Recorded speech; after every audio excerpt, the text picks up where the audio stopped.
কবর প্রতিদিন ডাক দিয়ে বলে আনা বাইতুদ দুধ।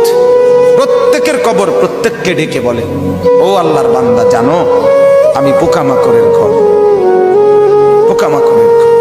তুমি তো সেই বান্দা যে একটা মশা কানের পাশ দিয়ে উড়ে গেলে তোমার ঘুম বন্ধ হয়ে যায়, চোখ মিলে যায়।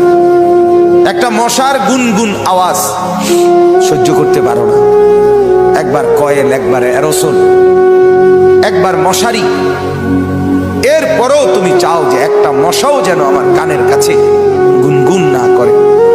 তো 5 ঘন্টার ঘুমের জন্য, 6 ঘন্টার ঘুমের জন্য বান্দা এই যত্ন নিলা, অনন্তকাল কিংবা বছরের পর বছর কবরের যে ঘুম দিবা, পড়ে থাকবা সেই ঘরে, পোকা মাকড়ের ঘর, সেই ঘরে তুমি ঘুমাইবা কেমনে, থাকবা?